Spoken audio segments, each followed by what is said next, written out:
Ovo je Sarpijeva dinstvena slanina sa pire krompirom. Ako te zanima kako sam ovo napravio, ostani do kraja ovog videa i uživaj u videu. Evo što nam je potrebno za ovo fenomenalno jelo. Imamo svežu slaninu, imamo jednu glavicu crnog luka, imamo jedan veći ili 2-3 manja češnja belog luka, imamo krompir koji smo oprali, oljuštili, isjeckali, to će biti za pire krompir. Imamo so, biber, paradajz i slatku papriku. Prvo šta ćemo da radimo?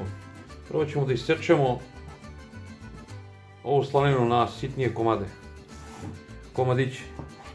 Evo ovako.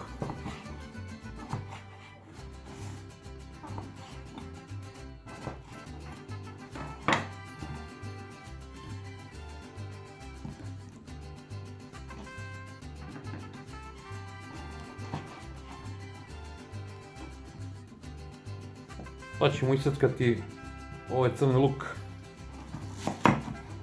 ovako na ova rebarca.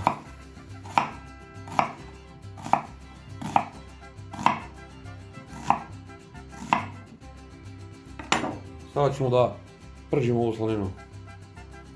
Uzet ćemo jedan tiganj i stavit ćemo da se ova slanina prži. Na mnogim receptima, pogotovo nemačkih kanala, kaže staviti biljno ulje. Ne kapiram zašto stavljaju biljno ulje kada koriste slaninu koja je masna.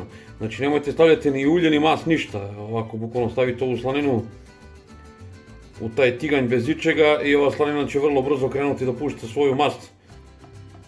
I to ćemo sad da propržimo. Evo kao što vidite, slanina je krenula odmah da pušta svoju mast i da se topi.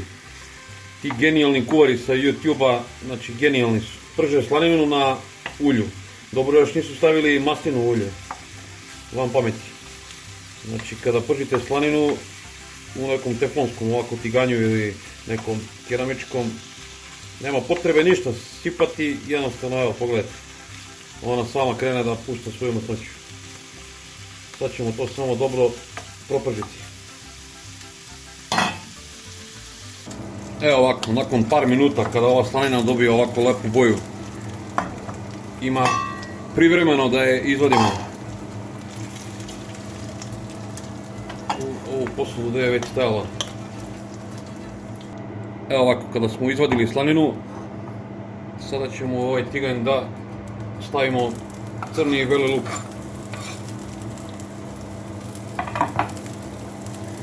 Da njega malo propržimo.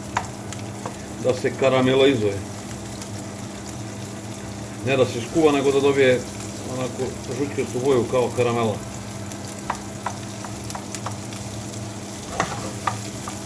Znači to će brzo da bude i kratko. Znači nismo odlivali nikakvu masnoću, ali nema puno. Ako vam je mnogo masna slanina, onda višak masnoće izvadite. Ne treba vam toliko masno jelo da bude. Ova slanina je više mesnata bila, tako da nema puno masnoće, pogledajte sami, nisam ništa odlivao. Sada ćemo ovaj luk malo da propržimo. Evo pogledajte, vrlo brzo ovaj luk je požuteo, znači ne treba da se spali da pregori. Sad samo vratite ovu slaninu. Sada ćemo da dodamo crvenu mlevenu papriku, slatku. To. Ovako.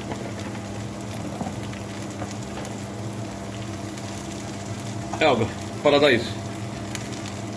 To je bukvalno seckani sveži paradajz.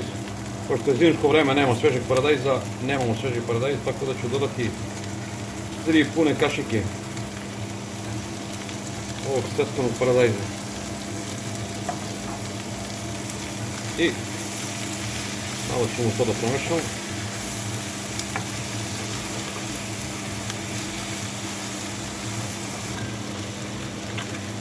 Sada ćemo u to da dodamo suvi začin. Onako po ukusu. Kasnije ćemo da probamo pa ćemo da dodamo još ako bude trebalo. Sada ćemo naliti vodu.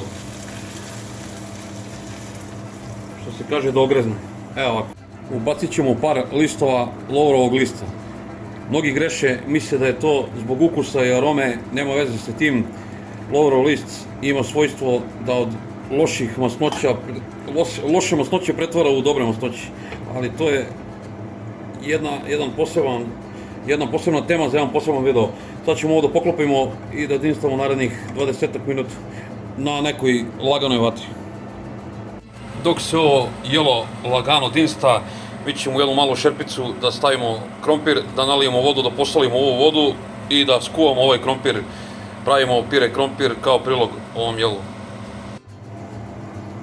Evo, nakon 10 minuta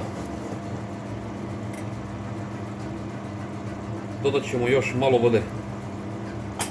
Ovo.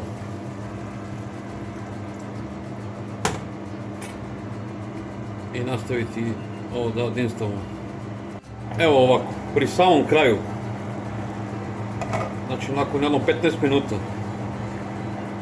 Sarpi će da doda još belog luka. Ko prati ovaj kanal zna da Sarpi uvijek pri kraju dodaje beli luk, zato što onaj što smo stavili više odavno se ne osjeća i nema nikakva svojstva. Znači evo, dodat ćemo sad pri samom kraju još belog luka radi arome. Ko ne voli beli luk može to da izbjegne, možete da ubacite i beli luk u granulama. Evo, bacili smo malo belog luka, još jedan čen belog luka. Ubacit ćemo, prvo ćemo da probamo ovo da vidimo koliko je slano.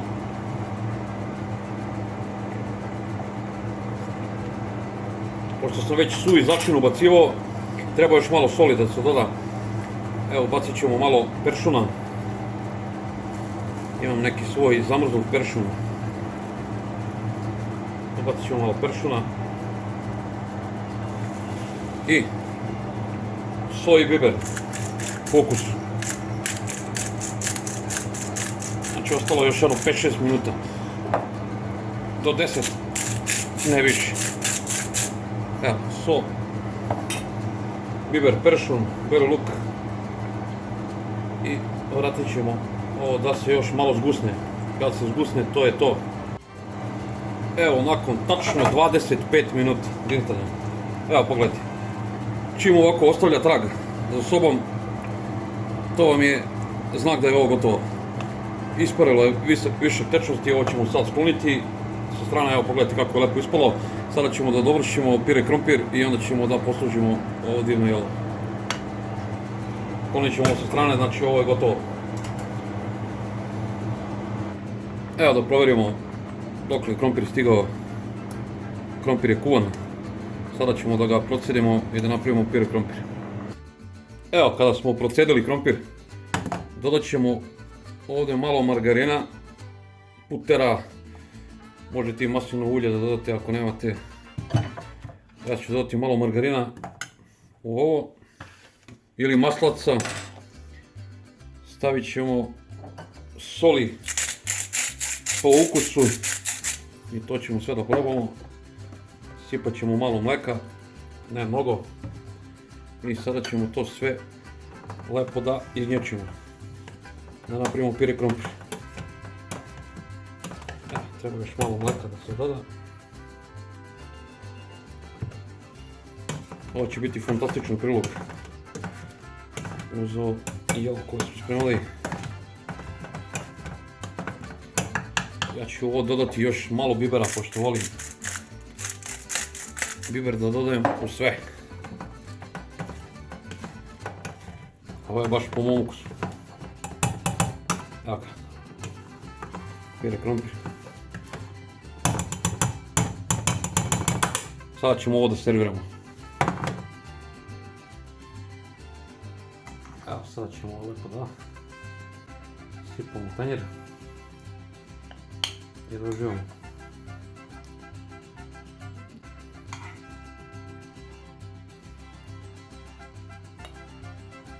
Evo, ako ti se svidao recept, lupi jedan like, komentariši, reci mi iz kog grada, iz koje države me gledaš, to mi mnogo znači. Vidimo se u nekom od sljedećih videa, puno pozdrava od Sarpija.